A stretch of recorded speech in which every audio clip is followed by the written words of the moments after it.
विघ्न हरण हनुमान। मंगल भवने अमंगल हारी मंगल भवन अमंगल हारी। ठीक है। उमा सहित जेहि जपत पुरारी उमा सहित जेहि जपत पुरारी। श्री राम जय जय राम। श्री राम जय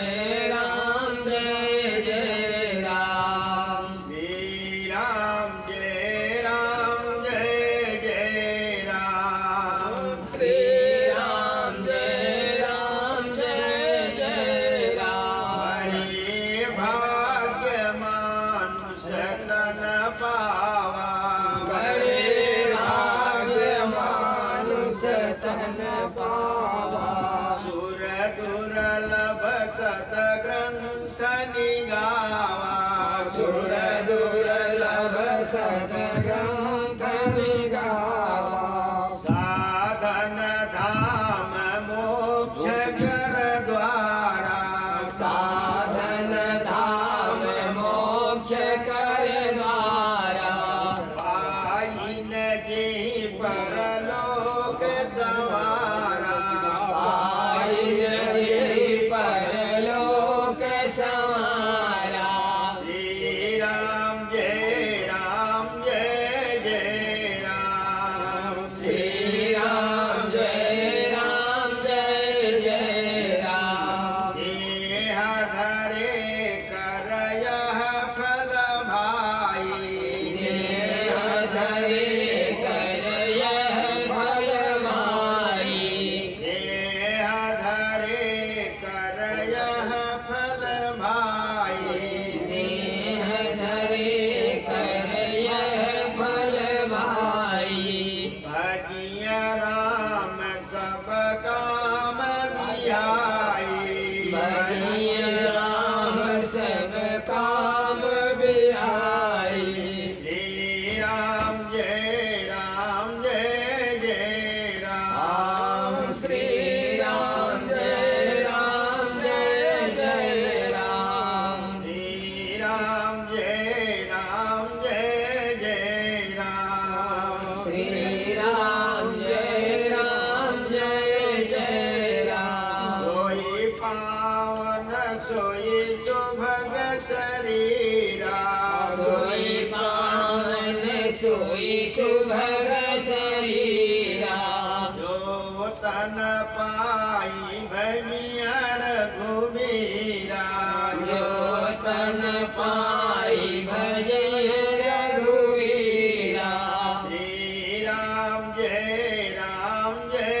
जय राम। श्री राम जय जय राम। सब कर मत खगनायक सब कर मत खगनायक करिय राम पद पंकज नेहा करिय राम पद पंकज नेहा। श्री राम जय जय राम। श्री राम जय जय राम। जय अनुभव अब कहा मुख बेसा निज अनुभव अब कहूँ खगेसा। बिनु हरि भजन न मिटहि कलेसा बिनु हरि भजन न मिटहि कलेसा। बिनु हरि भजन न मिटहि कलेसा बिनु हरि भजन न मिटहि कलेसा। श्री राम जय जय राम। श्री राम जय जय राम। जय जय विघ्न हरण हनुमान। जय जय विघ्न हरण हनुमान। जय जय विघ्न हरण हनुमान।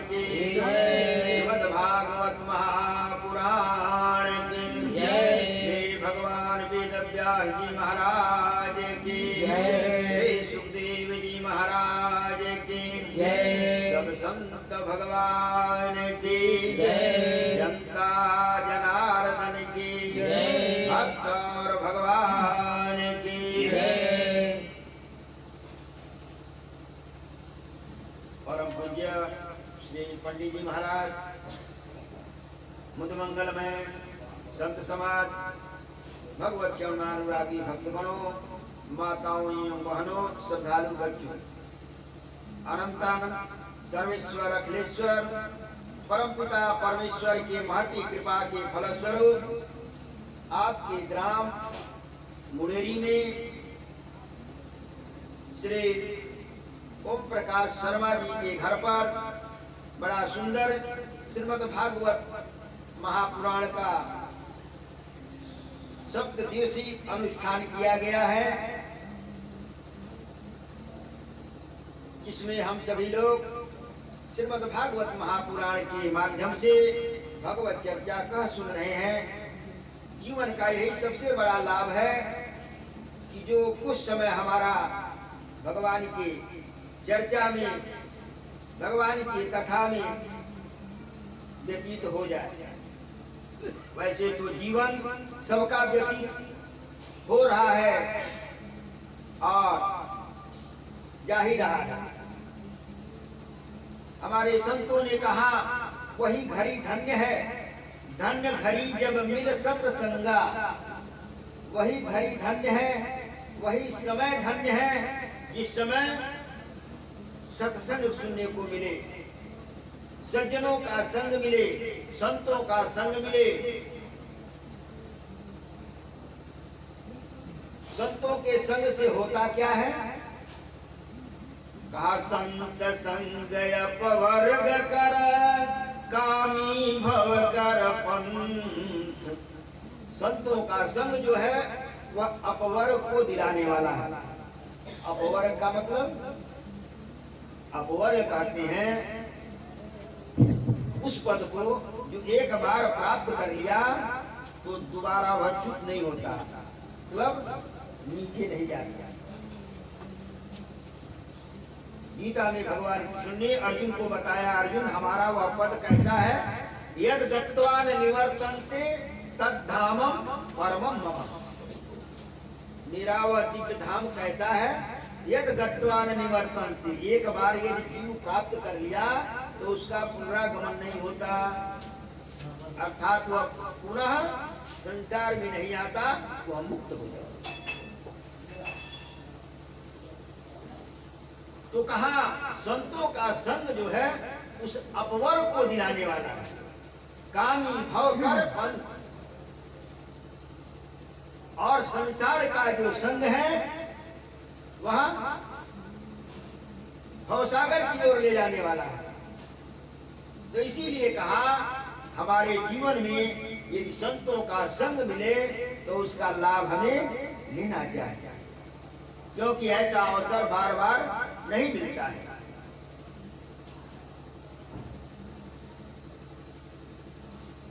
संतों के समागम से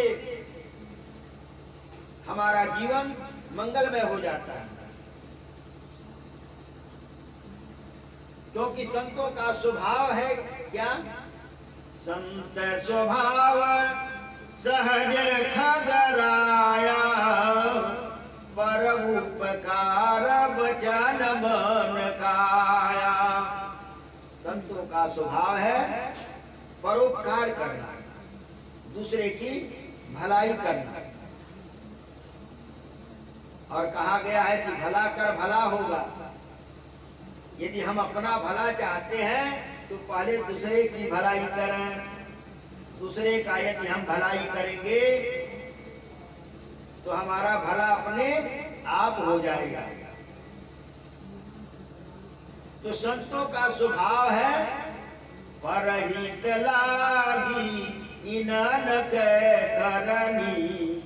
संतों का जो करनी है वो परहित के लिए है। हम लोग दोपहर में श्रीमद् भागवत महापुराण के अनुसार चर्चा कर रहे थे कि नारद जी महाराज परम संत हैं और भक्ति माता के दुख को देख करके नारद जी महाराज दुखी हो गए,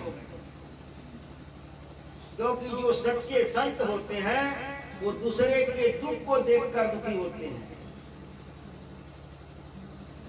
संत स्वभाव सहज खगराया, पर उपकार वचन मन काया। संतों का स्वभाव है उपकार करना, परोपकार करना। और नारद जी परम संत हैं। आज उन्होंने वृंदावन में देखा कि भक्ति माता जवान है और उनके दो पुत्र हैं, ज्ञान और वैराग्य, जो दोनों बूढ़े पड़े हुए हैं। भक्ति माता उन अपने दोनों बालकों को देख करके रो रही है कि माँ जवान है और बेटा दोनों जर्जर बूढ़े हो गए हैं, केवल श्वास चल रहा है कली के प्रभाव के कारण। नारद जी से भक्ति माता प्रार्थना करती हैं, हो भो साधो क्षणम कृष्ण।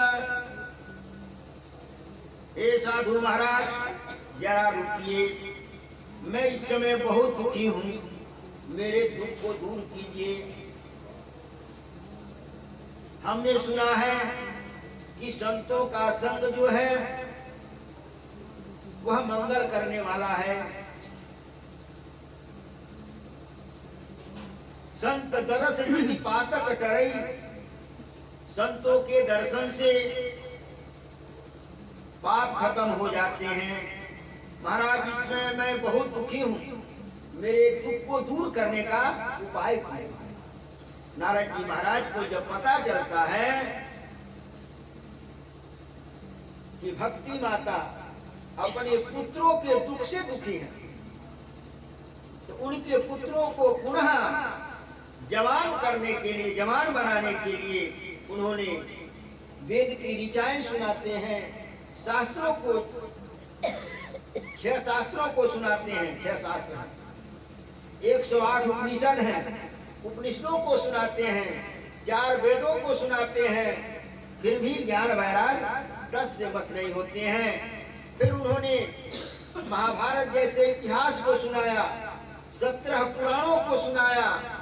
इस प्रकार से उन्होंने गीता पाठ सुनाया, फिर भी ज्ञान वैराग रस से बस नहीं हुए। नारद जी बड़े चिंतित होते हैं कि भक्ति माता के दुख को कैसे दूर करें। भगवान की आराधना करते हैं तो आकाशवाणी होती है, नारद तुम दुखी मत हो, तुम्हें संतों का समागम होगा और संतों के द्वारा जो सत्संग मिलेगा, उस सत्संग के द्वारा तुम्हें भक्ति माता के जो पुत्र ज्ञान वैराग्य हैं उनको पुनः तुम युवा बना सकोगे। तो इस प्रकार से नारद जी महाराज संतों के खोज में निकले हुए हैं और श्रीमन नारायण ध्वनि करते हुए जा रहे थे। श्रीमन नारायण नारायण नारायण, श्रीमन नारायण नारायण नारायण, श्रीमन नारायण नारायण नारायण, श्रीमन नारायण नारायण नारायण। बोलिए श्रीमन नारायण भगवान की जय। तो इस प्रकार से नारद जी बद्रिका आश्रम में पहुंचे हैं, विशाला नगरी में। वहां पर सनकादिकों का मिलन होता है। सनकादिक ऋषियों को देख करके नारद जी उन्हें प्रणाम करते हैं। सनकादिक जो ऋषि हैं वो ब्रह्मा जी के मानसिक 4 पुत्र हैं, सनक, सनंदन, सनातन और सनत कुमार। ये चारों भाई ब्रह्मा जी के मानसिक पुत्र हैं। नारद जी को जब उनसे भेंट होती है, एक दूसरे का अभिनंदन करते हैं। सनकादिकों ने नारद जी के मुखार मंडल को देख करके कहा, महाराज आप किसी चिंता में चिंतातुर हैं। आपको कौन सी चिंता? आप तो संसार के मंगल के लिए निरंतर विचरण करते रहते हैं। नारद जी ने कहा, महाराज विचरण करते समय ही तो गड़बड़ हो गया है। मैं एक बार ब्रह्मलोक से मृतलोक में विचरण करने के लिए आया और मैं गया पुष्कर प्रयागम च, पुष्कर में गया, प्रयागराज गया, काशी गया, हरि क्षेत्रम हरिद्वार गया, श्रीरंगम गया, सेतुबाधेश्वर रामेश्वरम में गया, लेकिन सभी जगह हमने कली का तांडव देखा। मैंने देखा कि लोग अन्न बेच रहे हैं। पहले जो होता था बना हुआ भोजन नहीं बेचा जाता था, आजकल तो हर चौराहे पर मिल रहा बना ही। पहले भोजन नहीं, कोई आपके दरवाजे पर आके उसे भोजन करा दिया जाता था, आइए भोजन के समय आए भोजन कर लीजिए। कच्चा सामान बिकता था, लेकिन बना हुआ भोजन नहीं बिकता था, उसको दोष माना जाता था। नारद जी बता रहे श्रीमद् भागवत महापुराण में सनकादिक ऋषियों से कि मैंने कली का प्रपंच देखा। कलयुग में लोग पका हुआ अन्न बेच रहे हैं और इतना ही नहीं, सभी लोग अपने धर्म कर्म को छोड़ते जा रहे हैं। पापाचार बढ़ते जा रहा है। सभी लोग केवल एक धर्म को मान रहे हैं, क्या? मातु पिता बालकन बुलावही, उदर भरे सोई धर्म सिखावही। इन के प्रकार कैसे हमारा उदर भरेगा? केवल कमाने और की बात बताते हैं कि कैसे हमें कमाना है।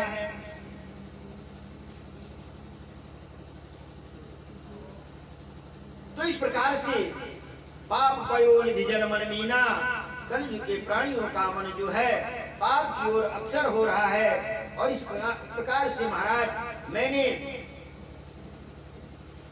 आश्रमों की हालत भी गड़बड़ देखी। सभी लोग अपने अपने धर्म को छोड़ते जा रहे हैं। जाके नखे अर्जटा विशाला, सोई तापस प्रसिद्ध कल काला। जो कहा झूठ मस्करी नाना, जो झूठ बोलता हो, मस्खरी करता हो, कहा सोई गुणवंत, वही कलयुग में गुणवान है। दूसरे का धन केन प्रकार ने जो छीन लिया है वही धनवान है। तो इस प्रकार से महाराज सभी लोग धर्म को छोड़ करके और पाप की ओर लगते जा रहे हैं। तो ऐसे मैं भ्रमण करते हुए भक्ति माता से मिला और उनके दुख को दूर करने के लिए हमें लगता है प्रभु आप लोगों का दर्शन कराया। तब इस प्रकार से सनकादिक ऋषियों को नारद जी अपनी समस्या बताते हैं और तब सनकादिक ऋषि उन्हें श्रीमद् भागवत महापुराण की कथा सुनाने को कहते हैं कि आप ज्ञान वैराग को श्रीमद् भागवत महापुराण की कथा सुनाएं, उससे उनकी सारी व्यथाएं दूर हो जाएगी। कथा जो है हमारे जीवन की सारी व्यथा को दूर कर देता है, क्योंकि व्यथा का मतलब दुख। तो दुख जब हम जानेंगे तभी तो उसकी औषधि करेंगे। डॉक्टर के पास आप जाते हैं तो डॉक्टर पहले पूछता है कि आपको क्या हुआ है, तो आप बताते हैं कि हमारा दांत दर्द कर रहा है या पेट दर्द कर रहा है या सिर दर्द कर रहा है। पहले आपको बताना पड़ता है, तब डॉक्टर उसका उपचार शुरू करता है, उसका परीक्षण करना शुरू करता है। आप बताएंगे नहीं तो डॉक्टर को पता नहीं चलेगा कि आपके पेट में दर्द है कि सिर में दर्द है, वो आपको बताना पड़ेगा। तो कहा इसी प्रकार से जब तक हम जानेंगे नहीं कि जो विपत्ति हमारे ऊपर आई हुई है वो कहां से आई है, जब हम उसकी जड़ जान जाएंगे तब तो उसको हम दूर करने के लिए उपाय करेंगे। तो कहा जो भगवान की कथा है वो हमारी व्यथा को दूर करती है। कथा में हमें ज्ञान होता है ये दुख का कारण क्या है, जो हमें दुख हो रहा है वो किन कारणों से हो रहा है और इसका उपचार क्या है। जब हम जानेंगे तब मानेंगे। जाने बिनु न होई परतीति, बिनु परतेति होई नहीं प्रीति। सनकादिकों ने कहा तो भगवान की कथा सुनाइए और उससे ज्ञान वैराग का जो मूर्छा है वो समाप्त हो जाएगा और वह भक्ति माता ये जो दोनों पुत्र हैं उनका दुख समाप्त हो जाएगा। तब हरिद्वार में नारद जी महाराज श्रीमद् भागवत महापुराण की अनुष्ठान करते हैं। चारों भाई सनक सनंदन सनक कुमार यह श्रीमद् भागवत की कथा सुनाते हैं और नारद जी महाराज यजमान बन करके और श्रीमद् भागवत की कथा प्रारंभ होती है। जब सुना लोगों ने कि नारद जी महाराज गंगा जी के किनारे अनुष्ठान कर रहे हैं, उस अनुष्ठान को सुन करके देश के कोने कोने से सारे ऋषि महर्षि वहां पधारे। वशिष्ठ, चमन, व्यास आदि सारे ऋषि लोग वहां पधारे हैं और सनकादिकों ने कथा सुनाना प्रारंभ किया। बताया महाराज यह जो भगवान की कथा जो है यह व्यक्ति के मन को एकाग्र करके भगवान में लगा देती है।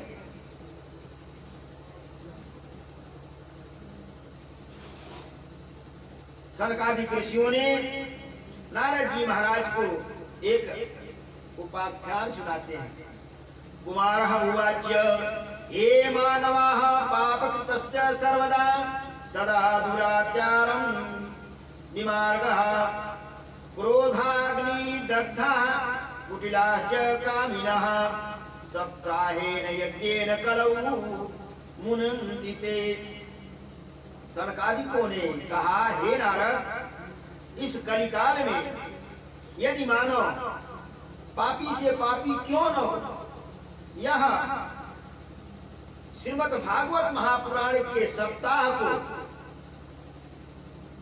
यदि मन चित लगा करके श्रवण करता है तो यह श्रीमद् भागवत महापुराण उसके पापों को जला करके राख कर देती है और उसे परम पवित्र बना देती है। ऐसा श्रीमद् भागवत महापुराण का महत्व यहाँ बता रहे हैं। कर सत्य नहीं न प्रतिमात दुष्काः ये दाम्भिका मत्स्योणिहिंसकाः सप्त यज्ञेन कलौ पुरन्ति ते। कहा कलयुग में श्रीमद् भागवत सप्ताह ज्ञान महायज्ञ के श्रवण मात्र से दंभी हो पापी हो वह भी पाप से मुक्त हो जाता है। कहते हैं मनुष्यों को कौन चलावे, यह श्रीमद् भागवत महापुराण तो ऐसा है पापी से पापी यदि प्रेत हो तो उसको भी मुक्ति करा देती है। नारद जी ने कहा महाराज जो प्रेत होगा उसको कैसे श्रीमद् भागवत महापुराण मुक्ति करा देगा, ये तो हमारी समझ में नहीं आती। तब यहाँ सनकादिक ऋषियों ने नारद जी को गोकर्ण उपाख्यान सुनाते हैं। बताया सनकादिकों ने कि एक समय की बात है, एक आत्मदेव नाम का ब्राह्मण आता था तुंगभद्रा नदी के किनारे। तुंगभद्रा तटे पूर्वं धृतस्य उत्तमं ब्राह्मणं यत्र वर्णा स्वधर्मेण सत्यकर्म परायणः आत्मदेवः पुरे तस्मिन् सर्ववेद विशारदः। बता रहे हैं सनकादिक ऋषि नारद जी को कि तुंगभद्रा नदी के किनारे एक आत्मदेव नाम का बड़ा पवित्र ब्राह्मण रहता था, जो वेद वेदांत का अध्ययन किया था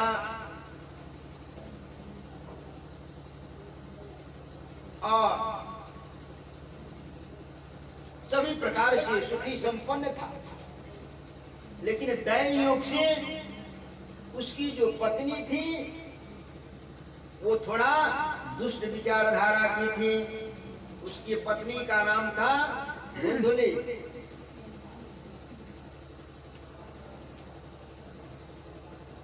उसका स्वभाव जो था वह पूर माने कठोर शब्द बोलने वाली थी।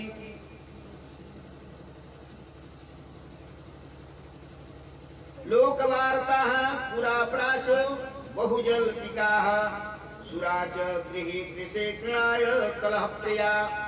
और वह कलह करने वाली थी, रोज पति से झगड़ा करने वाली थी। आत्मदेव तो बहुत बड़ा विद्वान था, वेद शास्त्र पुराणों का भी ज्ञाता था। पत्नी भी सुंदर तो थी लेकिन कटु भाषणी थी। इस प्रकार से दोनों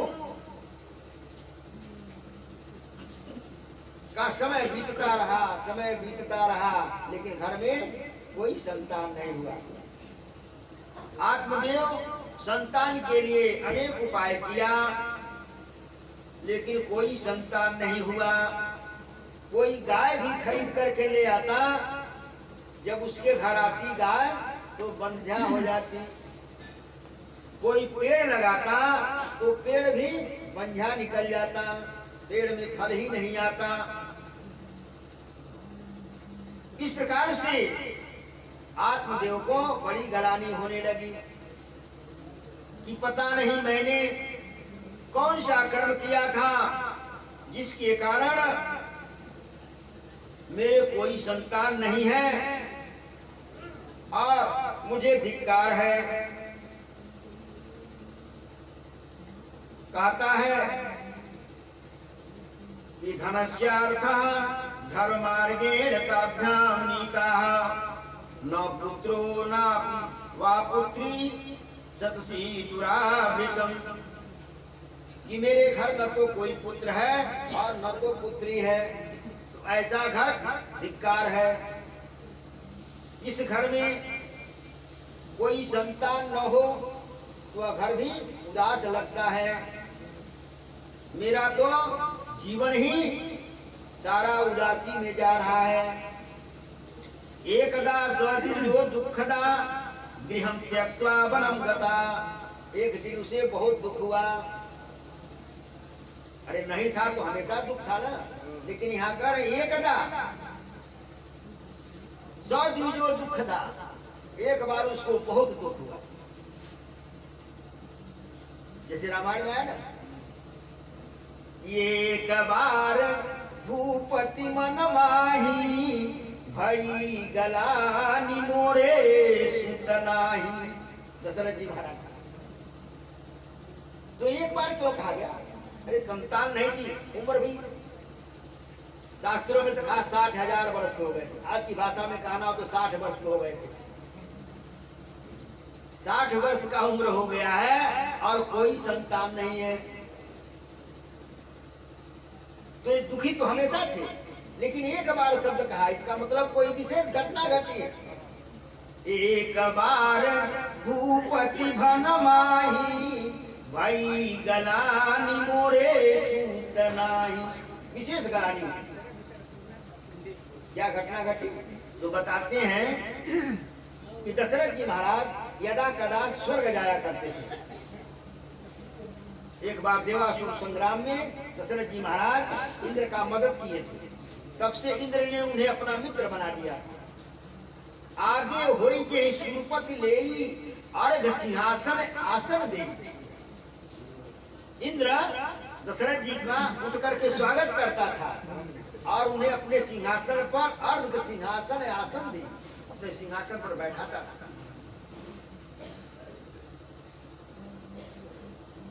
एक बार क्या हुआ, दशरथ जी महाराज स्वर्ग गए थे और स्वर्ग में इंद्र ने उन्हें एक स्वर्ग का फल दिया था।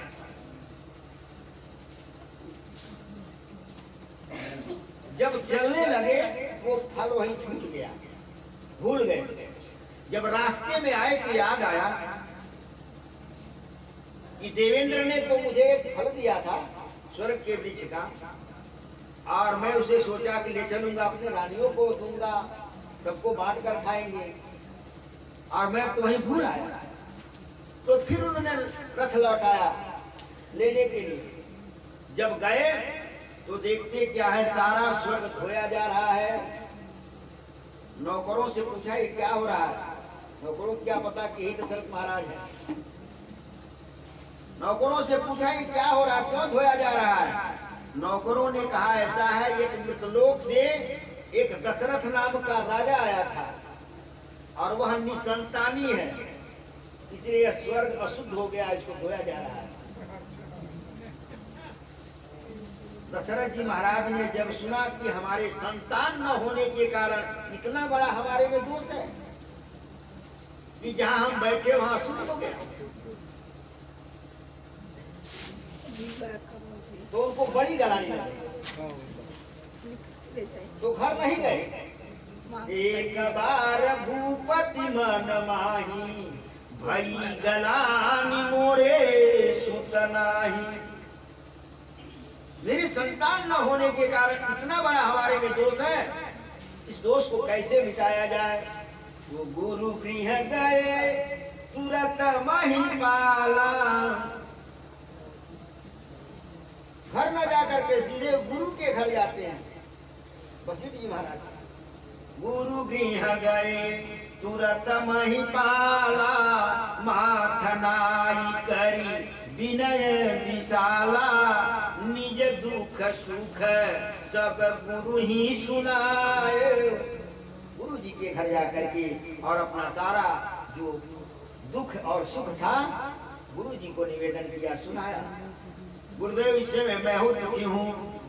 वशिष्ठ जी महाराज समझाते हैं, राजन दुखी मत हो, मैं तुम्हारा भविष्य देख रहा हूँ।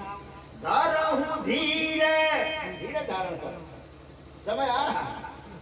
धरहूँ धीरे, अरे होई है सूतचारी, त्रिभुवन विदित भगत भयहारी। तुम एक संतान की बात करें, तुम्हारे 4 पुत्र होने वाले हैं, और गुरु ने केवल कहा ही नहीं, आशीर्वाद ही नहीं दिया, बल्कि उस आशीर्वाद को पूरा करने के लिए उन्होंने श्रृंगी ऋषि वशिष्ठ बुलावा। श्रृंगी ऋषि ऐसे तपस्वी थे कि वह किसी गृहस्थ के घर नहीं जाते, सारा जीवन वन में व्यतीत किया है।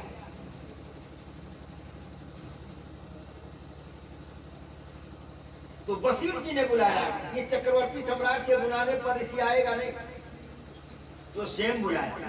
श्रृंगी ऋषि वशिष्ठ बुलावा, पुत्र काम शुभ यज्ञ करावा। जग तो वशिष्ठ जी महाराज भी करा सकते थे, यही तो आचार्य हैं। लेकिन अलग अलग यज्ञों के अलग अलग आचार्य होते हैं। जैसे अलग अलग बीमारी के लिए अलग अलग डॉक्टर होते हैं। कोई आँख का डॉक्टर है, वहाँ का डॉक्टर जो है वो पैर का ऑपरेशन नहीं करेगा, तो कोई आँख का डॉक्टर है, कोई पेट का डॉक्टर है, कोई हड्डियों का डॉक्टर है।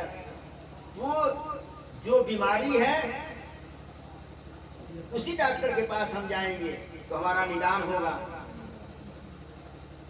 तो वशिष्ठ जी महाराज जानते थे कि पुत्रेष्टि यज्ञ के विशेषज्ञ जो है श्रृंगी ऋषि हैं। तो श्रृंगी ऋषि वशिष्ठ बुलावा, पुत्र काम शुभ यज्ञ करावा। भक्ति सहित मुनिया दीनी, प्रगटे अग्नि चरु कर लेनी। इस प्रकार से भक्ति के सहित कहा यज्ञ कीजिए, पूजा कीजिए, पाठ कीजिए तो श्रद्धा और भक्ति के साथ कीजिए। दिखावा करने से कुछ नहीं लाभ होगा। नहीं तो कहा कबीर साहब ने कि लबर लबर बंदगी और गबर गबर दया, कह कबीर कुछ भाया ना गया।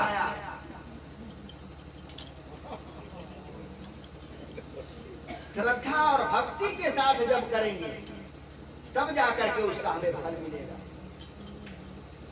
भगति सहित मुनियाहुति दीनी तो प्रगटे अग्नि चरु कर लेनी। अग्निदेव प्रकट होते हैं चरु लेकर के और दशरथ जी महाराज को देते हैं, ले जाओ अपने रानियों को यथा भाग सबको दे देना। तो हमारे कहने का मतलब कि संतानहीन होने पर कितना बड़ा दोष बताया गया।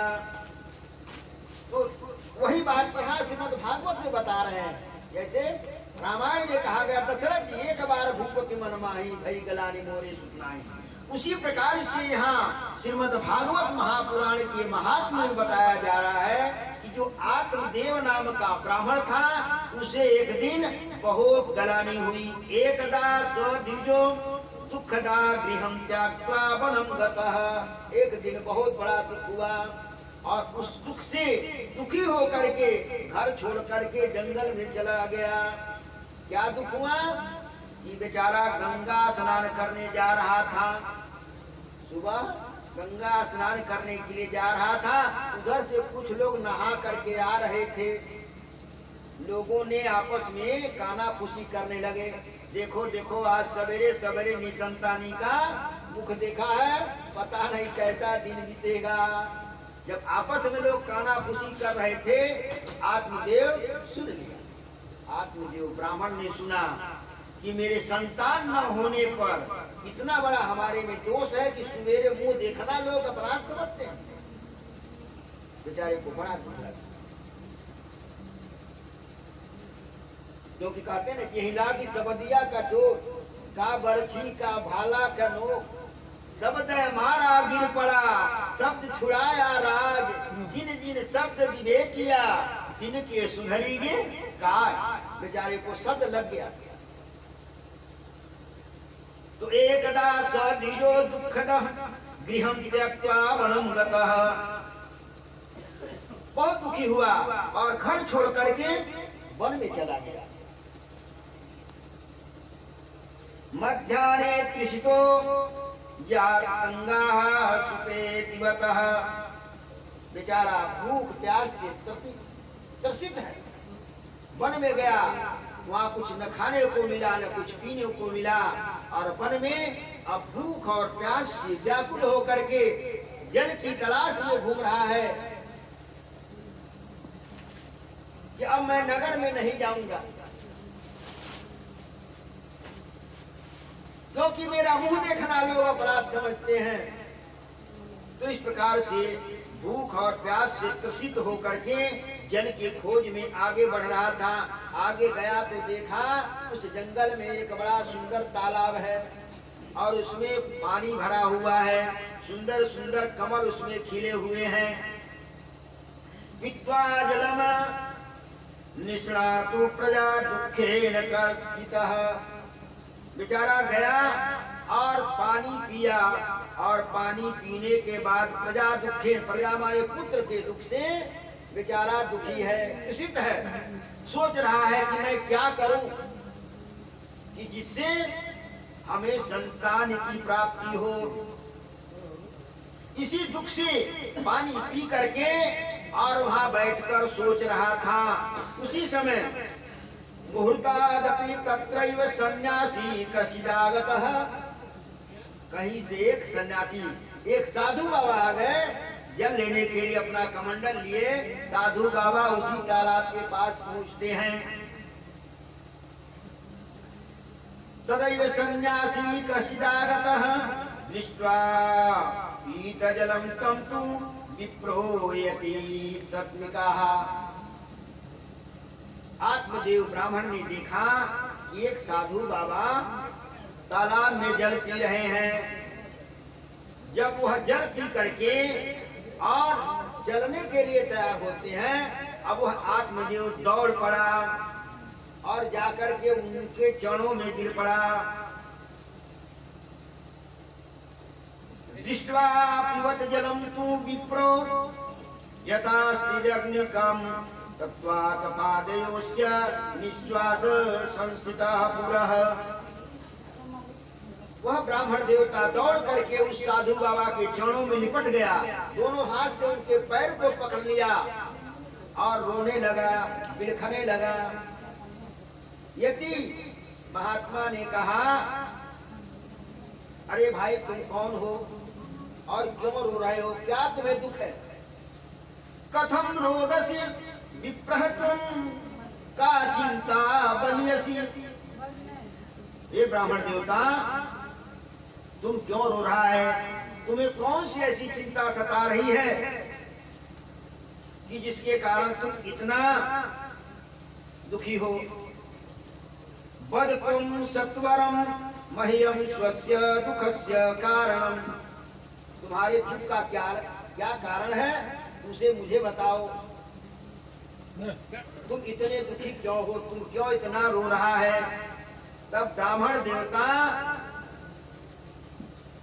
यति से कहने लगे, किम बुर्याति से दुखम पूर्व पापेन संचितम। महाराज क्या बताऊं, मेरा पूर्व जन्म का कोई संचित पाप है जिस कारण से मेरे घर में कोई संतान नहीं है। मैं संतान के लिए दुखी हूँ। मदीया पूर्वजातस्य को भृजयम मतम तैव गृह्णन्ति पित्वा देव द्विजात्मकः प्रजा दुखेन शून्योहम। महाराज प्रजा दुखे मेरे पुत्र के लिए हम बहुत दुखी हैं और हमारा घर सूना है। मैं अपने आंगन में जब घूमता हूँ तो जैसे लगता है आंगन हमें काटने दौड़ रहा है, आंगन हमसे प्रश्न कर रहा है, अरे आत्मदेव तुम कैसा पंडित है कि एक बालक तक नहीं दिया जो हमें पकड़ करके चले। महाराज मुझे घर काटने के लिए दौड़ता है। नहीं गृह्णन्ति पिता देवाः द्विजातयः। और मैं यदि जल देता हूँ अपने पितरों को तो जैसे लगता है हमारे हाथ का जल हमारे पितर स्वीकार नहीं कर रहे हैं, क्योंकि मैंने संतान नहीं दिया है। इसलिए हमारे पितर जो हैं हमारे हाथ का जल नहीं ग्रहण कर रहे हैं। प्रजा दुखेन शून्योहम प्राणस्य मुक्ति महागतः। महाराज मैं प्रजा हमारे पुत्र के लिए बहुत दुखी हूँ। मेरा सारा जीवन, मेरा सारा संसार शून्य हो गया है। प्राणस्य त्यक्त्वा, मैं यहाँ जंगल में प्राण त्यागने के लिए आया हूँ, क्योंकि मैं समझता हूँ कि धिग जीवनम प्रजाहीनम। प्रजा माने पुत्र के बिना जीवन धिक्कार है। गृहस्थ में गृहस्थी में यदि संतान न हो तो हमारी गृहस्थी बेकार है। बगीचा लगाइए, बगीचा में फल न लगे तो बगीचा बेकार है। तो कहा इसी प्रकार से महाराज प्रजा दुखेन शून्योहम प्राणस्त्यक्त्वा धिग जीवनम प्रजाहीनम धिग गृहम च प्रजाविहीनम। कहा वह जीवन धन्य है जिस जीवन में प्रजा न हो। वह घर बेकार है जिस घर में कोई किलकारी मारने वाला बालक न हो। इतना ही नहीं, धिग धनम, वह धन का भी धिक्कार है जिस धन को भोगने वाला कोई न हो।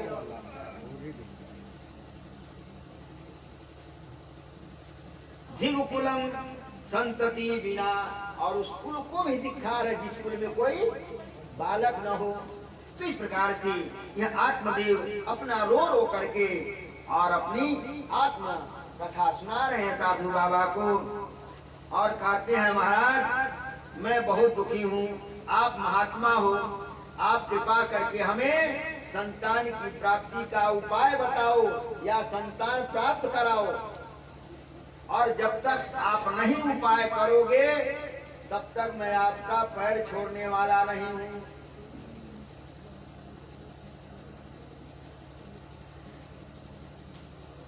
यो मया रोदस वृक्षं सोऽपि बन्ध्यावति।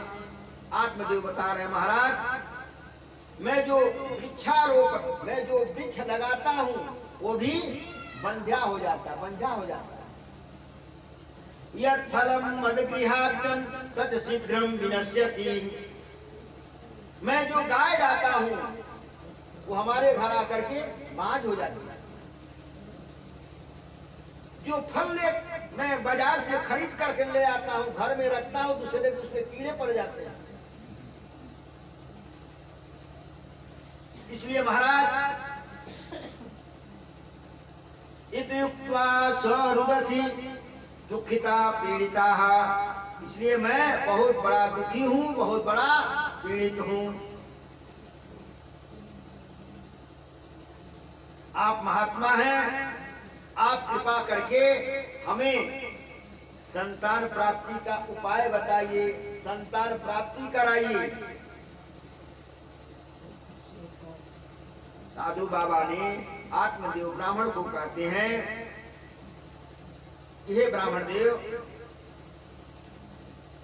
मुंच ज्ञानम प्रजारूपम बलिष्ठाय कर्णयो गतिः विवेकम तु समाधाय त्यज्यम संसार वासना। महात्मा ने कहा कि हे आत्मदेव, मुंच ज्ञानम, तुम ज्ञान को अपनाओ, अज्ञानता को छोड़ो। मुंच अज्ञानम प्रजारूपम, प्रजा के से आज तक किसी को सुख नहीं मिला। कोई जरूरी नहीं कि तुम्हें संतान मिले और तुमको उससे सुख मिलेगा। कहा महाराज वो तो सुख की बात है, पहले तो संतान मिले, सुख को बाद में देखा जाएगा। विवेकम तु समाधाय त्यज्य संसार वासना। संत ने कहा तो पुत्र की जो वासना तुम्हें है उस वासना को त्यागो। सुनो विप्रम मया त्यज्य प्रारब्धम तु विलोकिताम। संत ने फिर ध्यान लगाया और ध्यान लगाने के बाद कहते हैं, सुनो विप्रम, हे ब्राह्मण देवता सुनो, तुम्हारा प्रारब्ध मैं देख करके बता रहा हूँ कि सप्त जन्म वाधितम तो पुत्रो नैवच नैवच। 7 जन्म तक तुम्हें पुत्र सुख नहीं दिखाई दे रहा हमें। संतते सगरो, और देखो पुत्र के लिए सगर को बहुत दुख उठाना पड़ा। राजा सगर को, महाराज खट्वांग को पुत्र के लिए बहुत दुख उठाना पड़ा। तो कोई जरूरी नहीं कि पुत्र से सुख ही मिले। इसलिए रे मुंचत कुटुंबस्य सन्यासे सर्वदा सुखम। तुम सर्वं त्यक्त्वा हरिं भजे, सब कुछ छोड़ करके भगवान का भजन करो, तुम्हारा कल्याण हो जाएगा। उसने कहा महाराज मुझे तो संतान चाहिए, लोग मेरा मुंह देखना अपराध समझते हैं। साधु बाबा ने कहा तो मेरे भी तो कोई संतान नहीं है, लेकिन मेरा तो लोग दर्शन करना अपना सौभाग्य समझते हैं। तो इसलिए तुम जो अपने अंदर दोष समझ रहे हो, उस दोष को मिटाने के लिए तुम सर्वं त्यक्त्वा हरिं भजे, सब कुछ तो छोड़ करके भगवान की शरण में चले जाओ, भगवान का भजन करो, और तुम्हारा जो कुछ बिगड़ा है, बिगड़ी सुधरी कभी को लहू की, जो कुछ बिगड़ा है वो सब सुधर जाएगा। ब्राह्मण ने कहा महाराज विवेकेन भक्ते किमं पुत्र देहि बलादपि। महाराज मुझे आपकी यह जो ज्ञान की चर्चा वो नहीं स्वाती, मुझे तो संतान चाहिए।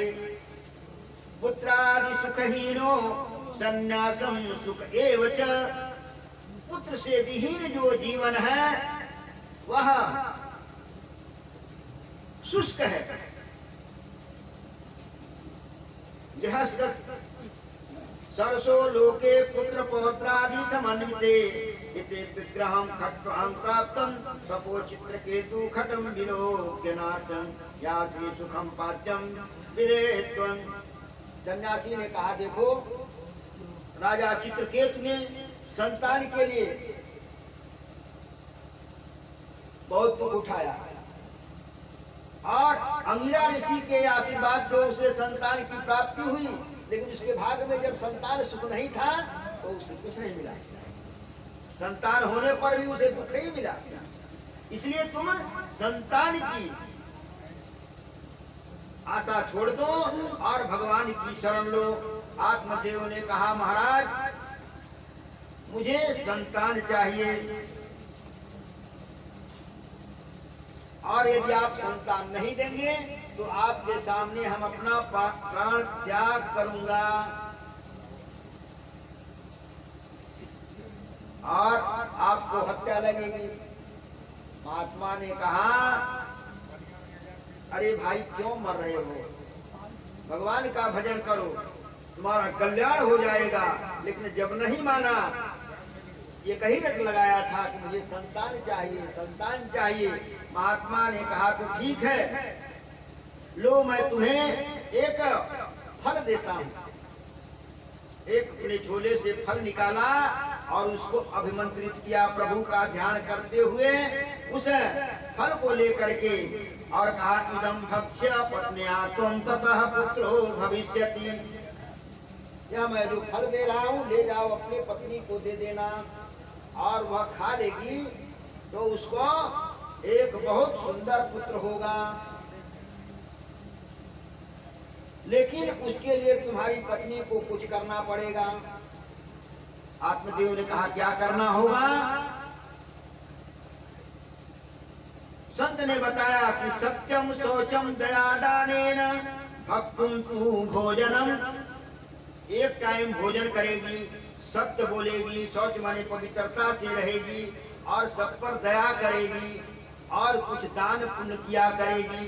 इस प्रकार से 1 वर्ष तक वर्ष अवधि स्त्री कार्य तेन पुत्रो स्त्री निर्मला। इस प्रकार से यदि आपकी पत्नी 1 वर्ष तक करेगी तो उसको बड़ा निर्मल एक पुत्र होगा। एवं मुक्त्वा अयोगी विप्रस्तु गृहमागतः पत्न्या फलं दत्त्वा स्वयं यातु पुष्यति। कहते हैं सनकादिक ऋषि नारद जी महाराज से कि क्या हुआ, वह आत्मदेव ब्राह्मण ने संत जी से यति जी महाराज से फल लेकर के घर आया और ला करके अपनी पत्नी को दिया। देवी आज मैं बहुत प्रसन्न हूँ, मुझे जंगल में एक महात्मा मिले थे और उन्होंने यह फल दिया है और आशीर्वाद दिया है कि तुम इसे खा लोगी तो तुम्हें एक बड़ा सुंदर पुत्र होगा, तो इसको तुम खा लो और तुम सत्य बोलना, पवित्रता से रहना, दया भाव रखना और 24 घंटे में एक बार भोजन करना। इतना विधि उन्होंने बताया है। इस विधि से रहोगी तो तुम्हारा कोख धन्य हो जाएगा। तो इस प्रकार से आत्मदेव ने वह फल दे दिया और देने के बाद अपने चले गए अपने काम धंधे में। कहा देवी इसको नहा धो के खा लेना। अब बेचारी जो धुंधली थी वह फल लेकर के और सोच रही है कि हमारे ब्राह्मण देवता जी को तो पुत्र चाहिए, लेकिन पुत्र पैदा करने में कितना कष्ट होगा वो तो माँ ही जानेगी। मैं फल खा लूंगी तो मेरा पेट बढ़ जाएगा, जब बालक पेट में आएगा तो मेरा पेट बढ़ जाएगा, मेरा भोजन कम हो जाएगा, और कहीं दैयोग से कहीं चोर डाकू आ गए तो मैं भाग नहीं पाऊंगी, कहीं बच्चा पेट में टेढ़ा मेढ़ा हो गया तो सारा पीड़ा तो मुझे ही भोगनी पड़ेगी। और ब्राह्मण देवता जी को तो पुत्र चाहिए, लेकिन पुत्र पैदा करने में कितना कष्ट होता है ये तो माताएं ही जानती हैं। अब बेचारी यही सब उल्टा सुल्टा अपना सोच रही है कि मैं इस फल को कैसे भक्षण करूं। उसी समय क्या होता है, उसकी बहन आ जाती है। बहन पूछती है, बहन क्या बात है, कुछ चिंतातुर लग रही, क्या चिंता है? उसने कहा तुम्हारे जो जीजा श्री है ना, उनको संतान चाहिए। ये जंगल से कोई महात्मा ने फल दिया है, वो लाए हैं, कहते हैं इसको खा लोगी तो संतान होगा। लेकिन बहन बताओ, मैं इसको खा लूंगी तो पेट बढ़ेगा, भोजन कम हो जाएगा, कमजोर हो जाऊंगी।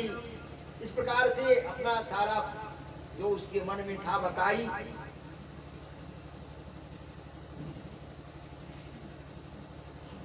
उसकी बहन ने कहा तो बहन इसमें सोचने की क्या बात है, हमारे तो 1 दर्जन संतान है और एक दूसरा भी आने वाला है, कुछ लग रहा है 1 आध महीने का मेरे गर्भ में एक बालक और आने वाला है। तो ऐसा करो, तुम्हारी गाय भी तो बंधिया है, तो उस फल का परीक्षण करने के लिए फल को गाय को खिला दो।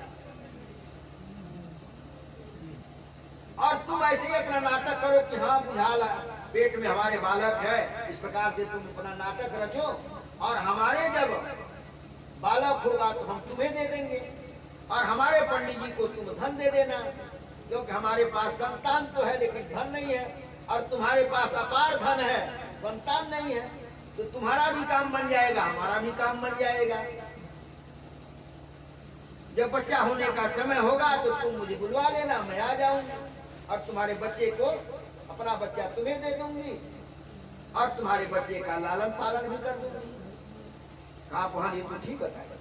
अब उसने क्या किया, उस फल का परीक्षण करने के लिए गौ को खिला दिया, जो गौ बंध्या थी उसको खिला दिया, और अपने फल नहीं खाई। आत्मदेव ने एक दिन पूछा, क्यों देवी फल खाई थे? हाँ महाराज खाई हूँ, और तब से मेरा पेट कुछ भारी भारी लग रहा है। इस प्रकार से पंडित जी बड़े खुश हुए, बहुत खुश हुए कि चलो अब मेरे घर भी पुत्र रत्न की प्राप्ति होगी। इधर समय बीता धीरे धीरे। जब समय आया, धुंधुनी ने अपनी बहन को बुलवा लिया और बच्चा हुआ उसको, और इसने अपना बच्चा मान लिया। जब धुंधुनी को बच्चा हुआ, आत्मदेव ने कहा कि चलो हमारे घर संतान हुआ है, तो अब इसका पुत्रोत्सव मनाना चाहिए। तो उन्होंने पुत्रोत्सव मनाया, सारे नगर के लोगों को बुलाया, और भोजन भंडारा खूब चला, ब्राह्मणों को बुलाया, संतों को बुलाया, इस प्रकार से भोजन पानी खूब चला। और उसके बाद अब नामकरण का समय आया। आत्मदेव ने कहा अब अपने इस बालक का नामकरण भी करना चाहिए। आत्मदेव ने कहा मेरा नाम है आत्मदेव, तो मेरे पुत्र का नाम रहेगा ब्रह्मदेव। धुंधुली ने कही कि बड़ा नाम रखने वाला आ गया है। अरे 9 महीना हमने उसको पेट में ढोया, और नाम तुम्हारा कैसे चलेगा? प्रसव का पीड़ा हमने सहा, और नाम तुम्हारा चलेगा? नहीं नहीं, हमारा नाम धुंधली है, तो मेरे बेटे का नाम रहेगा धुंधकारी। ब्राह्मण देवता ने कहा चलो भाई ठीक है, तुम्हारा ही नाम चलेगा। और जो फल गौ को खिलाया गया था उससे भी एक बालक हुआ। महात्मा का आशीर्वाद था, उससे बालक हुआ, लेकिन उसका कान जो था बड़ा गौ के समान बड़े बड़े कान थे, इसलिए उनका नाम गौकर्ण रखा। गौ के जैसा कान था इसलिए गौकर्ण उनका नाम रखा गया। तो यहाँ पर सनकादिक ऋषि नारद जी महाराज को यह कथा सुनाते हैं कि आज आत्मदेव बड़ा खुश है कि आज भगवान ने हमारे घर संतान दिया और संतान के साथ हमारे गौ को भी संतान हुआ। तो गौकर्ण महापंडित धुंधकारी महाखल, धुंधकारी बहुत बड़ा खल पैदा हुआ, दुष्ट हुआ। और गोकर्ण बहुत बड़ा पंडित हुआ। इस प्रकार से यहां बता रहे हैं जब धुंधकारी बड़ा हुआ तो बच्चों में खेलने जाता, बच्चों को खेलते खेलते कुआं के पास ले जाता, कहता देखो ना इसमें कोई ताक रहा है। जब बच्चे कुएं में दाखने लगते तो पीछे से धक्का देता, कुएं में गिरा देता। छोटे पर से ही बड़ा दुष्ट निकला, बच्चों को कुएं में गिरा देता। किसी का बच्चा रोता, कहता दे दो मुझे, मैं चुपवा देता हूँ। लेकर 2-4 बार ऐसे खिलाता और पटक देता। हाँ हमेशा के लिए चुपवा दिया, कोई कभी नहीं रोएगा। ऐसा दुष्ट निकला धुंधकारी महाखला। गोकर्ण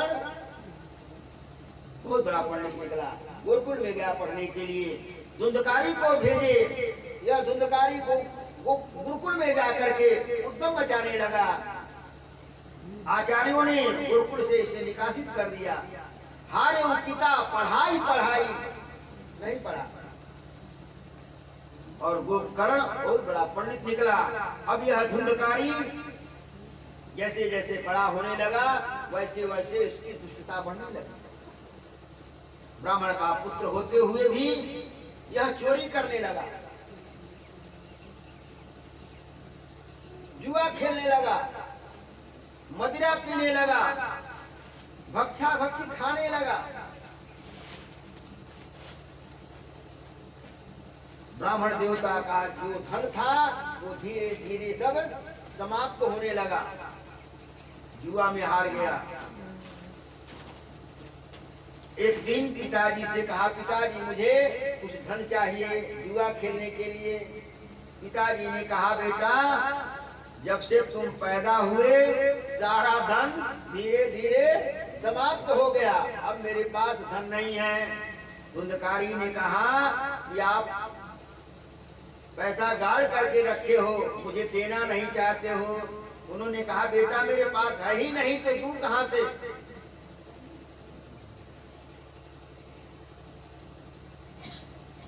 धुंधकारी ने कहा, पैसे नहीं दोगे। उठाया डंडा और लगा पिताजी की सेवा करने। जब आदमी पथभ्रष्ट हो जाता है वही असुर बन जाता है। असुरों को सिंह कुछ थोड़ी होता है। असुर कौन है? एक बार पार्वती जी ने शंकर जी से पूछा, महाराज ये निशाचर कौन होते हैं, असुर कौन होते हैं, क्या उनके सिंह पूछ होता है क्या? कहा नहीं, निशाचर कौन है, असुर कौन है? कहा मां नहीं मातु पिता नहीं देवा, साधु न सन करवा वही सेवा, जिनके यह आचरण भवानी, ते जानहु निशाचर सम प्राणी। वही प्राणी निशाचर है जो माता पिता का आदर नहीं करता, जो माता पिता को सताता है वही असुर है। तो धुंधकारी अपने पिताजी को सताने लगा और एक दिन तो इतना मारा कि बेचारा आत्मदेव गलानी के मारे घर से निकल पड़ा और सोचा कि अब जीना धिक्कार है। मैं पहले संतान के लिए दुखी था और संतान भी हुआ तो ऐसा हुआ कि मुझे छठी का दूध याद करा दिया।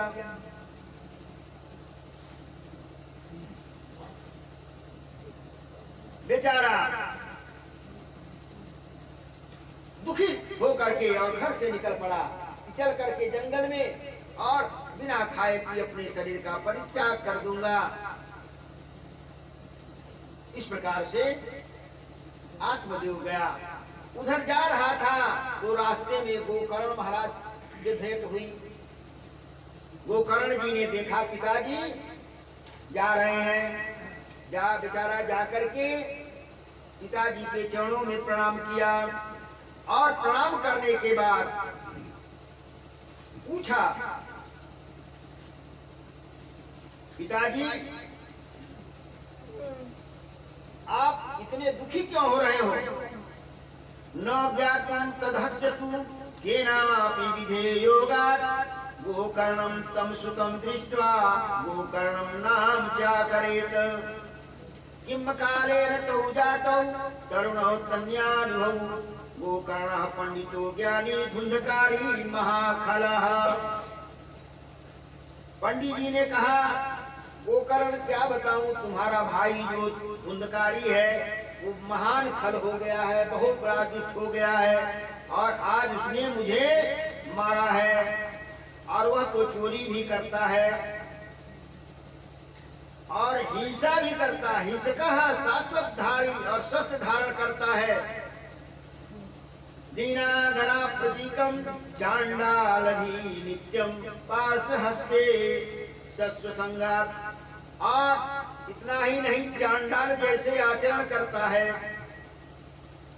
तेन वेशा कुशेन पिष्यम तू नास्ति एकदा पितरौ तान तात्राणि स्वयं गता। कह रहे हैं कि आज तुम्हारा भाई धुंधकारी मुझे बहुत मारा है, इसलिए मैं अब जंगल में जा रहा हूँ और भूख प्यास से त्रसित होकर के अपने शरीर का परित्याग करूंगा। तब गोकर्ण अपने पिता को समझाते हैं, पिताजी आपको जो पुत्र मोह था वही दुख दे रहा है, आप उसको छोड़िए। देहे अस्ति मांस रुधिरेभिमतं त्यज्यत्वं जाया सुतादिषु सदा ममतां विमुच्य। आप दारा माने पत्नी का जो ममता है उसको छोड़ दीजिए, सुत का जो ममता है उसको छोड़ दीजिए, देह की भी ममता छोड़ दीजिए। इस शरीर में हड्डी है, मांस है, रुधिर है, और इसमें क्या है, इस पर किस चीज का ममता करना। इसलिए जाया सुतादिषु सदा ममतां विमुच्य। आप सबकी ममता छोड़िए, क्योंकि ममता के कारण ही आपको दुख हो रहा है। ममता तू न गई मेरे मन से। ममता के कारण तो सारे दुख होते हैं, सभी साथ छोड़ देता है, लेकिन ममता हम नहीं छोड़ते हैं। तुलसीदास महाराज जी बड़ा सुंदर वर्णन करते हैं कि ममता कैसी होती है। सब हमारा साथ छोड़ रहे हैं, लेकिन हम ममता में पड़ करके उनका साथ नहीं छोड़ना चाहते। तुलसीदास जी ने कहा, ममता तू न गई मेरे मन से, पाके केस जन्म के साथी शोभा गई मुखन ते। लेकिन ममता तू न गई मेरे मन ते। जब हमारा जन्म हुआ था तो हमारे केस काले थे, और वो भी हमारा साथ छोड़ करके सफेद हो गए। कहाँ चले गए कुछ पता ही नहीं चला, और कब चले गए। पाके केस जन्म के साथी शोभा गई मुखन ते, ममता तू न गई मेरे मन ते। तन था के शरीर का बल भी जा रहा है, तन था के कर कापन लागे, ज्योति गई नैनन ते। लेकिन ममता तू न गई मेरे मन ते। सब हमारा साथ छोड़ रहे हैं, लेकिन ममता नहीं छोड़ रही है। ममता हमारा और बलवती होती जा रही है, संसार में और हमारी ममता लगते जा रहा है। इसलिए ममता का परित्याग कर। ये कौन बता रहे हैं? वो कर्ण अपने पिता को समझा रहे हैं। हे पिताजी, ममता विमुच्य, आप ममता को छोड़ो। पश्यानिशम जगदिदम क्षणभंग निष्ठम, यह सारा संसार क्षणभंगुर है, क्षणभंगुर है जीवन जग में। हम सबका जीवन में ही तो क्षणभंग है। आज है, कल पता नहीं रहेगा कि नहीं रहेगा। हमारे संतों ने कहा, क्षणभंगुर जीवन की कलिका, कल प्रातः को जाने खिली न खिली। आज गुलाब की, कमल की कली है, गुलाब की कली है, कल पता नहीं वो खिलने पाएगी कि नहीं खिलने पाएगी, उससे पहले ही कोई इसे तोड़ ले जाएगा। क्षणभंगुर जीवन की कलिका, कल प्रातः को जाने खिली न खिली। मलया जल की सुचि मंद सुगंध समीर चली न चली। कलिकाल कुठार लिए फिरता, तन नम्र पचोट झिली न झिली। कलिकाल जो है, काल जो है, समय जो है, कालबली जो है, वो कुठार लेकर के, कुठारा लेकर के और घूम रहा है हमारे सिर पर। काल सदाया पने रस डोले, ना जानी कब सिर चढ़ी बोले। कबीर साहब ने बड़ा सुंदर जाता है। का बीच महल से ले चला, ऐसा काल कराल। काल जो है बड़ा विकराल है, और जब वो आ जाएगा तो उसके सामने किसी का कुछ नहीं चलेगा। तुलसीदास जी ने बड़ा सुंदर वर्णन किया है काल के विषय में कि जब जमराज रजाया सुते, मोहि लय चली है भट बांधी नटैया। जब समय आ जाएगा तो कोई हमारा नहीं सुनेगा। जब जमराज रजाया सुते, मोहि लय चली है भट बांधी नटैया। अरे तातन मातन स्वामी सखा, सुत बंधु विशाल विपत्ति बटैया। आरत घोर पुकारत, कौन सुने चहुर डटैया। कोई किसी का नहीं सुने। वही आज गोकर्ण जी महाराज अपने पिता से कहते हैं, हे पिताजी, ममता विमुच्य, आप ममता का परित्याग कीजिए। पश्यानिशम जगदिदम क्षणभंगुनिष्ठः, यह संसार जो है क्षणभंगुर है। आज जो आप देख रहे हैं, कल वो रहने वाला नहीं है। इसलिए वैराग्य राग रसिको भव भक्ति निष्ठः, आप अपने हृदय में वैराग्य को धारण कीजिए, संसार से राग को निकालिए और विशेष राग में वैराग्य को धारण कीजिए।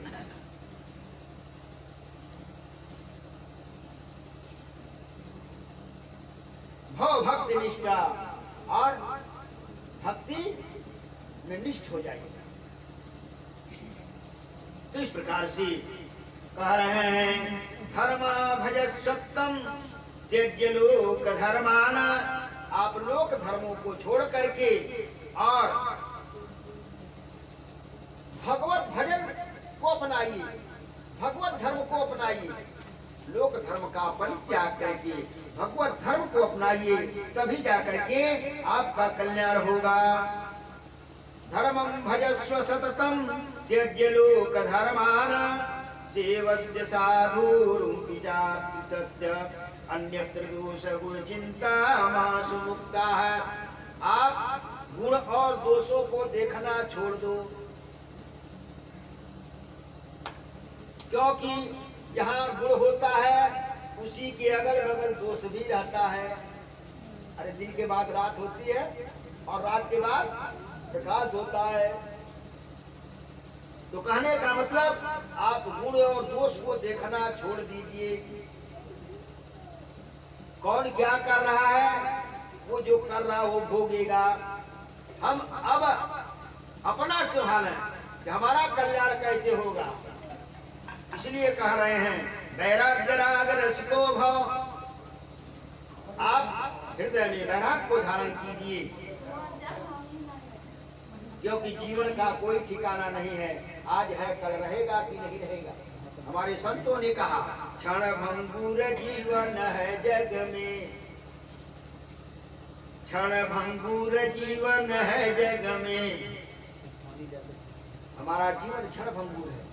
आज है कल रहेगा कि नहीं रहेगा कोई जानता है? कोई नहीं जानता। आज हम बोल पा रहे हैं, कल पता नहीं हम बोलने लायक रहेंगे कि नहीं रहेंगे।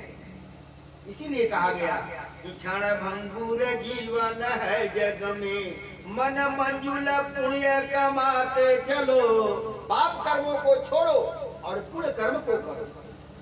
क्षण भंगुर जीवन है जग में, मन मंजुल पुण्य कमाते चलो। फिर अवसर ऐसा मिलेगा नहीं, परलोक का मार्ग बनाते चलो। आज प्रभु ने हमें अवसर दिया है, मौका दिया है। हमारे हाथ में शक्ति, हम किसी की सेवा कर सकते हैं। पैर में हमारे शक्ति, हम तीर्थ कर सकते हैं। भगवान ने हमें धन दिया है, हम किसी का सहयोग कर सकते हैं। कल पता नहीं वो रहेगा हमारे पास कि नहीं रहेगा। तो कल अवसर ऐसा मिले न मिले, कल पता नहीं ऐसा अवसर मिलने पाएगा कि नहीं पाएगा। आज हमारे हाथ में शक्ति है, कल लकवा मार दिया, हम दूसरे भरोसे हो गए, कुछ नहीं कर सकते। इसलिए समय रहते हुए हमारे संत कहते हैं उठ जाग मुसाफिर भोर भयो, अब रैन कहा तुम सोवत हो। जिन सोवत है तिन खोवत है, जिन जागत है तिन पावत। तो जगना किससे है? कहा मोह रूपी निद्रा से। मोह निशा सब सोव निहारा, देखिए स्वप्न अनेक प्रकारा। मोह रूपी निद्रा में हम सो रहे हैं और नाना प्रकार के सपन देख रहे हैं। ये करना है, ये करना है, ये करना है, और इसी करते करते जय सीताराम हो जाना है। तो इसलिए संत कहते समय रहते हुए जागो, उठ जाग मुसाफिर भोर भयो, अब रैन कहा तुम सोवत हो। जिन सोवत है तिन खोवत है, जिन जागत है तिन पावत है। आज गोकर्ण अपने पिताजी को मोह रूपी निद्रा से जगा रहा है कि हे पिताश्री, आप मोह रूपी निद्रा से जगिए, वैराग्य राग रस को भव। वैराग्य को धारण कीजिए और सर्वं त्यक्त्वा हरिं भजे। हरि माने पापान दुखान हरति हरि, जो सारे पापों और दुखों का हरण करने वाला ईश्वर है, उसकी शरण में जाइए। तो इस प्रकार से गोकर्ण ने अपने पिताजी को समझाया और समझाने के बाद गोकर्ण को तीर्थाटन के लिए निकल पड़ा और आत्मदेव बेचारे जंगल में जाकर के भगवान के चिंतन करने लगे और चिंतन करते हुए अपने शरीर का उत्सर्ग कर दिया। इधर क्या हुआ? धुंधकारी ने देखा पिताजी तो चले गए, लेकिन माताजी अभी तिजोरी की चाबी अपने बगल में खोसी हुई है। इसका मतलब धन अभी घर में है। पकड़ा एक दिन माता जी को, कहा पिताजी का कमाया हुआ सारा धन आप ही छिपा के रखी हो, बताओ कहाँ रखी हो? दो, मुझे चाहिए जुआ खेलने के लिए। बेचारी धुंधुनी ने कहा बेटा जब से तुम पैदा हुआ सारा धन धीरे धीरे समाप्त हो गया। इसलिए कहा गया है कि पुत्र के लिए मत कमाइए, पुत्र के लिए मत बनाइए, इसके लिए बनाइए पुत्र को बनाइए। कहा जो कुपुत्र तो क्या धन संचय और जो सुपुत्र तो क्या धन संचय। कहा उसके लिए मत बनाइए, उसको बनाइए, वो स्वयं करोड़ों रुपया कमा सके। आप उसके लिए मत कमाइए, उसको ऐसा बनाइए वो डॉक्टर बने, इंजीनियर बने। आप लड़के को नहीं बनाएंगे, शराबी निकल गया, जुआरी निकल गया, आप लाखों कमा के घर जाएंगे, वो साल भर में उड़ा देगा। इसलिए कहा पुत्र के लिए मत बनाइए, पुत्र को बनाइए, ऐसा उसको शिक्षा दीजिए। और शिक्षा देने का भी एक समय होता है। समय चुके पुण्य का पछताना। आज हो क्या रहा है कि जब समझाने का समय है तब तो हम उसको बिगाड़ते हैं, और जब बिगड़ गया तब उसको हम समझाते हैं। हमारे शास्त्रों में ये सारी व्यवस्था दी गई। कहा 5 वर्ष तक बच्चों को खूब प्यार करना चाहिए, जितना प्यार देना हो। 5 वर्ष की उम्र तक खूब प्यार दो, और 5 वर्ष से 15 वर्ष की उम्र तक जिस सांचे में ढालना हो वैसा कड़ाई करो। और जब बालक 16 वर्ष का हो गया तब उससे अब मित्रवत व्यवहार करो। अब कड़ाई करोगे तो खड़ा हो जाएगा। लेकिन 5 वर्ष से और 15 वर्ष की उम्र में ऐसा उसको आप ढाल दीजिए कि आप जो कहें वो करें, क्योंकि वही समय है बनने और बिगड़ने का। और उस समय तो लोग कह रहे अभी तो बालक है ना, सुधर जाएगा। जब बिगड़ गया, जैसे घड़ा जब कच्चा है तो बन सकता है, और जब पक जाएगा तब उसको आप सोच करेंगे तो टूट जाएगा। तो बालक को बनाने के लिए कैसा होना चाहिए? तो कहा कुम्हार जैसा। कबीर साहब ने कहा गुरु कुम्हार शिष्य कुंभ है, गढ़ी गढ़ी गाढ़ है खोट, गढ़ी गढ़ी काढ़ है खोट, नीचे हाथ दे के ऊपर मार चोट। जब कुम्हार है घड़ा बनाता है तो नीचे हाथ दिया रहता है और ऊपर थप्पी दे देकर उसको गोल करता है, गोल बनाता है। अगर नीचे से हाथ हटा दे और थप्पी मारे तो टूट जाएगा। तो कहा इसी प्रकार से पिता को चाहिए बच्चों के प्रति उसकी ममता प्रेम सब होना चाहिए नीचे से, लेकिन ऊपर से थोड़ा कठोर भी होना चाहिए, क्योंकि थप्पी अगर नहीं मारेगा तो घड़ा गोल नहीं होगा, वो टेढ़ा मेढ़ा हो जाएगा। तो जब थप्पी मारने का समय है उस समय तो कहते हैं बच्चा सुधर जाएगा, और जब थप्पी मारने का समय निकल गया अब सोचते हैं उसको सुधारें तो वो सुधरेगा नहीं, अब तो बिगड़ चला। इसलिए समय रहता है। कहा 16 वर्ष का जब बालक हो जाए तब उसके ऊपर अब कड़ाई मत करिए, अब वो समय निकल गया कड़ाई करने वाला। अब उससे मित्रवत व्यवहार कीजिए। यहाँ पर धुंधकारी, वो धुंधली ने लाल प्यार में बिगाड़ दिया है, और आज धुंधकारी अपनी माता को पकड़ा है कि तुमने मुझे कभी निराश नहीं किया। आज पिता का गड़ा हुआ धन जो रखी है वो मुझे दो। उसने कहा बेटा मेरे पास कुछ नहीं है। उसने कहा तुम ऐसे नहीं दोगी। उठाया डंडा और लगा मारने अपनी माता को। इतना बेचारी को मारा कि दुखित हो करके जाकर के पुरात में कुएं में गिर करके मर गई। अब धुंधकारी पिताजी को भी मारा था और माता को भी मारा, उसके पाप का कोई ठिकाना नहीं, आचरण उसका बिगड़ गया। और अब जब परम स्वतंत्र हो गया, परम स्वतंत्र न सिर पर कोई, अभाव मन ही कराऊं तुम सोई। अब जो उसके मन में आता वही करता। उसने क्या किया, 3 वेश्याओं को ले आया अपने घर में। अब जब 3 वेश्याएं आई तो उनको धन चाहिए। अब इसके पास धन तो पहले ही जुआ फुआ में समाप्त कर दिया है। अब उन वेश्याओं को धन चाहिए, तो धन के लिए इसने चोरी किया। कहाँ? राजा के यहाँ।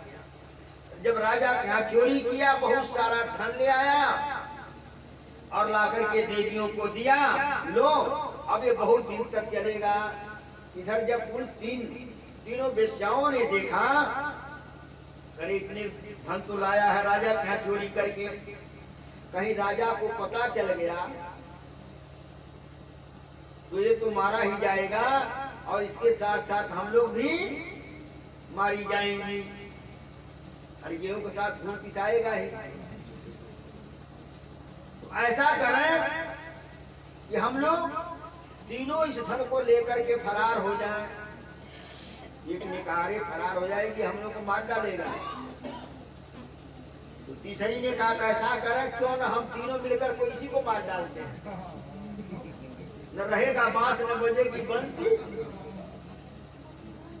बस तीनों ने क्या किया, मारने का प्रोग्राम बनाया, खिलाया पिलाया, खूब शराब वराब पिला दिया और जब वो खा पी करके सो गया खाट पर, बस सोए सोए उसको रस्सियों से बांध दिया। खाट में खटिया में रस्सियों से बांध दिया।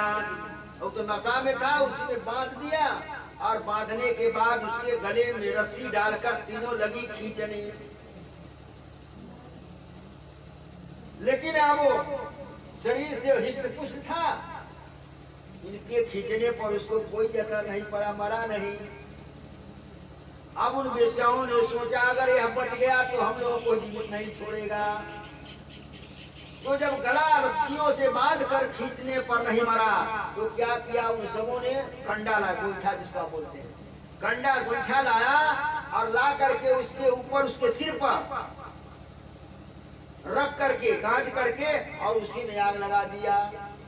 अब खटिया में बंधा हुआ उठ तो सकता नहीं, उसी में छटपटा करके और बेचारा मरा है। धुंधकारी बहुत बड़ा प्रेत बना है और उस अग्नि में जल करके मरा है, इसलिए हमेशा वो तड़पता रहता है। इधर गोकर्ण को पता चला कि हमारा भाई मर गया, तो वह गया में गया तो वहां श्राद्ध कराया, उत्सर्ग में गया तो श्राद्ध कराया, कुरुक्षेत्र में गया वहां श्राद्ध कराया, बद्री नारायण गया वहां श्राद्ध कराया। इस प्रकार से सभी तीर्थों में गोकर्ण जाकर के अपने माता पिता का श्राद्ध कराया और धुंधकारी का भी श्राद्ध कराया और सब कुछ कराने के बाद अब लौटा है अपने गांव में।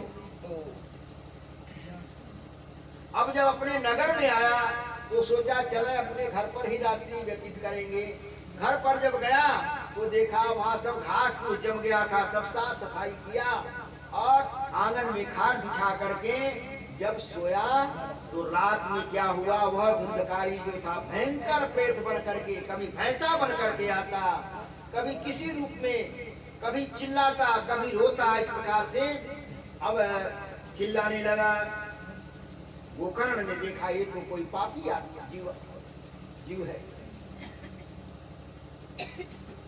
उसने हाथ में जल लिया और गायत्री मंत्र पढ़ करके उस जो भयंकर परछाई उसे दिखाई दे रही उसको उसने फेंका तो उस परछाई से आवाज आने लगी। गोकर्ण ने पूछा तुम कौन हो, इस प्रकार से क्यों डरा रहे हो? तब उसने बताया कि भाई मैं तुम्हारा भाई धुंधकारी हूँ। गोकर्ण ने कहा तुम्हारे उद्धार के लिए तो मैंने गया में श्राद्ध किया, कुरुक्षेत्र में किया, पुष्कर में किया, हरिद्वार में किया, तुम्हारी मुक्ति नहीं हुई। धुंधकारी ने कहा भाई गोकर्ण ये तो साधारण जीवों की मुक्ति होती है, मैं तो महापापी हूँ, कोई ऐसा पाप नहीं है जो हमने नहीं किया हो। मैं महापापी हूँ और मुझे वेश्याओं ने जला करके मारा है, इसलिए मैं रातों दिन जलता रहता हूँ, तड़पता रहता हूँ। रोने लगा, भैया मेरा उद्धार करो, मेरे उद्धार का उपाय करो, मैं बहुत दुखी हूँ। तो कहने का मतलब जो दूसरे को दुख देगा उसको तो दुख भोगना ही पड़ेगा। माता पिता को कष्ट दिया तो उसको कष्ट भोगना ही पड़ेगा, क्योंकि कहा मैंने दिन में सुनाया था कि जो आप बोएंगे वही काटेंगे। आप दूसरे को सुख देंगे तो आपको सुख मिलेगा, आप दूसरे को दुख देंगे आज नहीं तो कल, कल नहीं तो परसों, परसों नहीं तो बरसों के बाद वह दुख आना ही आना है, क्योंकि वो आपका लगाया हुआ है, आपका बोया हुआ है और बिना भोगे छुट्टी नहीं है। शास्त्रों में कहा गया, स्वयं कर्म करोत्यात्मा तत्फल मश्नुते, स्वयं भ्रमन्ति संसारे स्वयं तस्मात् विमुच्यते। यह जीव स्वयं ही कुकर्म करके बंधनों में बंध जाता है और यही जीव सत्कर्म करके बंधनों से मुक्त हो जाता है।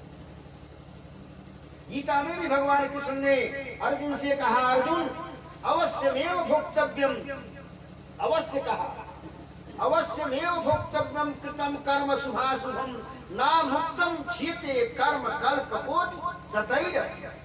अपना किया हुआ कर्म बिना भोगे छुट्टी होने वाला नहीं है। इसलिए जब अपना ही कर्म हमें भोगना है तो हम अच्छा कर्म करें, सत्कर्म करें। सत्कर्म का फल है सुख और दुष्कर्म का, पाप कर्म का फल है दुख। यदि हम सुख चाहते हैं तो सत्कर्म करें, पाप कर्म से दूर। तो इस प्रकार से धुंधकारी जैसा जैसा किया वैसा पाने लगा, जैसा जो करेगा वैसा ही भोगेगा। भगवान ने तो हमें सब कुछ दे दिया और देने के बाद हमें स्वतंत्र छोड़ दिया है। भगवान स्वयं कहा है, क्या कहा, मैंने मानव जन्म तुमको हीरा दिया।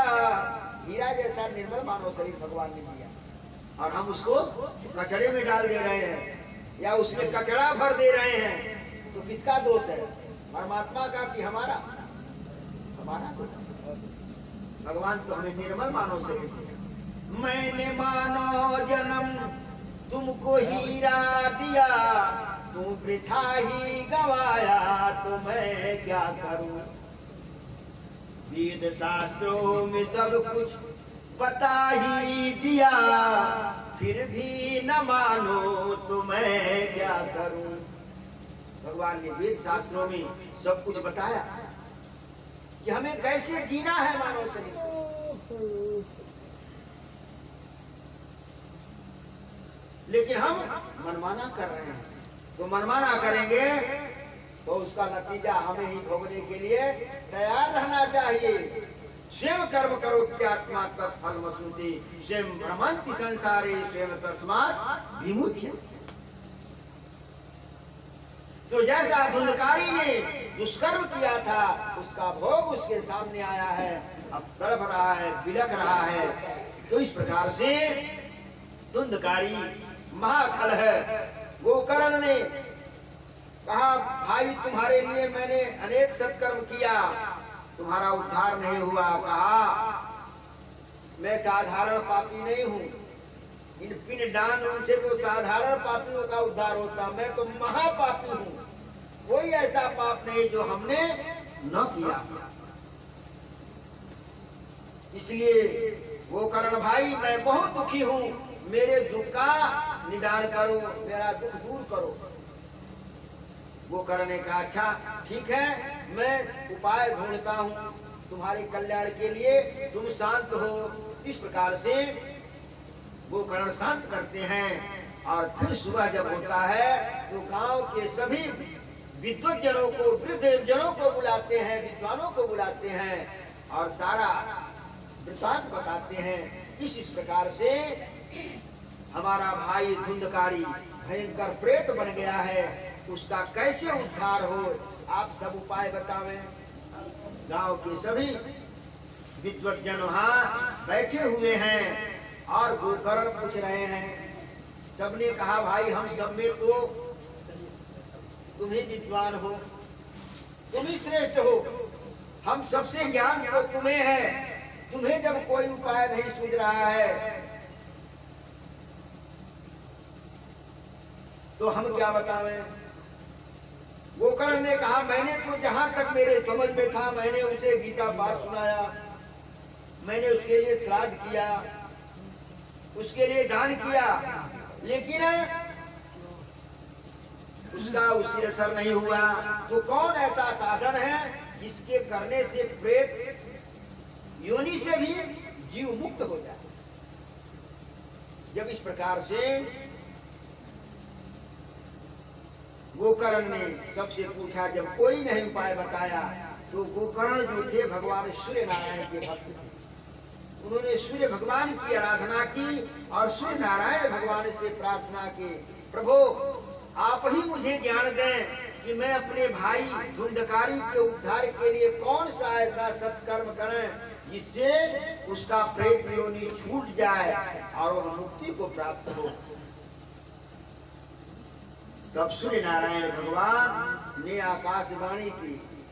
आकाशवाणी होती है, गोकर्ण तुम अपने भाई धुंधकारी के उद्धार के लिए उसे श्रीमद् भागवत महापुराण की कथा सुनाओ, तो उसकी कथा से वह मुक्त हो जाएगा। तब इस प्रकार से धुंधकारी के उद्धार के लिए गोकर्ण महाराज ने श्रीमद् भागवत महापुराण का अनुष्ठान किया। अब वह धुंधकारी तो प्रेत हो गया, हवा के रूप में रहता था।